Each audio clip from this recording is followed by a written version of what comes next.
આવેલી કંપનીમાં આગનો બનાવ બન્યો છે। અલ્કેશ એન્ટરપ્રાઇઝ નામની કંપનીમાં ભીષણ આગ લાગી। ફાયર બ્રિગેડની 11 ટીમો ઘટનાસ્થળ પર પહોંચી આગ ઓલવવા માટે ફાયરની વધુ ટીમોને બોલાવાઈ છે।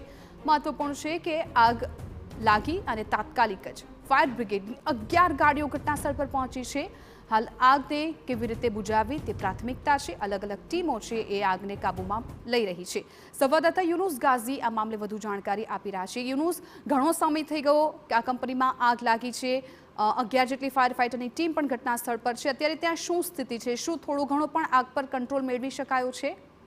વટવાઈ જીઆઈડીસીના ફેઝ 1 માં આવેલી અલ્કેશ એન્ટરપ્રાઇઝ નામની ફેક્ટરીમાં સોલવન્ટના જથ્થામાં અચાનક જ આગ લાગી હતી। જે સ્થાનિક કર્મચારીઓ છે તેઓ દ્વારા સૌપ્રથમ આગને કાબૂમાં લેવાની કોશિશ કરવામાં આવી હતી, પરંતુ જલદ કેમિકલ અને સોલવન્ટનો જથ્થો હોવાને કારણે આગ વધુ વિકરાળ બની હતી, જેથી ફાયર બ્રિગેડને જાણ કરવામાં આવી હતી। ફાયર બ્રિગેડ દ્વારા જે નજીકના ફાયર સ્ટેશનો છે ત્યાંથી લગભગ 11 જેટલી ટીમો આગને કાબૂમાં લેવા માટે ઘટનાસ્થળે પહોંચી છે। પ્રાથમિક તબક્કે પાણીનો મારો ચલાવવામાં આવ્યો હતો, પરંતુ આગ વધુને વધુ વિકરાળ બનતા હવે ફોર્મનો ઉપયોગ કરીને આગને કાબૂમાં લેવાની કોશિશ કરવામાં આવી રહી છે।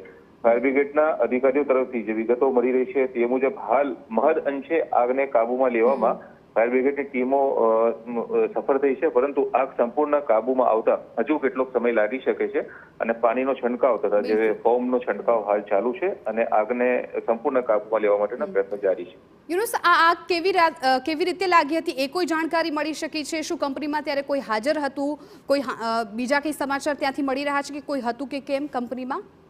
કંપનીના કર્મચારીઓ હાજર હતા અને જે ફરજ પરના જે સિક્યુરિટી ગાર્ડ તથા અન્ય સ્ટાફ છે તેઓ દ્વારા આગને કાબૂમાં લેવાની કોશિશ કરી હતી। અચાનક જ આગ લાગી છે। આગ લાગવાના ચોક્કસ કારણો હાલ જાણી શકાયા નથી, કારણ કે આગ દેખાતા જ જે સ્થાનિક કર્મચારીઓ હતા તેઓએ આગને કાબૂમાં લેવા માટે કોશિશ કરી હતી અને અફરાતફરીનો માહોલ હતો। પ્રાથમિક તબક્કે જાણી શકાયું નથી કે આગ કઈ રીતે લાગી છે, પરંતુ હાલ ફાયર બ્રિગેડ દ્વારા આગને કાબૂમાં લેવામાં આવશે અને ત્યાર પછી એ તપાસ શરૂ કરવામાં આવશે કે આગ લાગવાના કારણો કયા હતા। શોર્ટ સર્કિટના કારણે આગ લાગી હતી અથવા તો જે કેમિકલ પ્રોસેસ છે તે દરમિયાન પ્રોસેસ કરતી સમયે આગ લાગી હતી, તે કારણો બાદમાં જાણી શકાશે। હાલ તો આગને કાબૂમાં લેવા માટેના પ્રયત્નો કરવામાં આવી રહ્યા છે અને તેને પ્રાથમિકતા આપવામાં આવી રહી છે ફાયર બ્રિગેડ દ્વારા।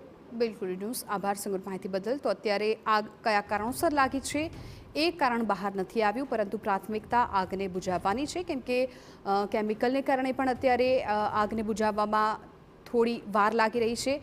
મહદ અંશે આગ પર કાબુ મેળવાયો હોઈ શકે તે પ્રકારની અત્યારે જાણકારી મળી રહી છે, પરંતુ અત્યારે 11 ટીમો છે એ સ્થળ પર છે અને સંપૂર્ણપણે આગને કાબૂમાં લેવાના પ્રયાસો હાથ ધર્યા છે।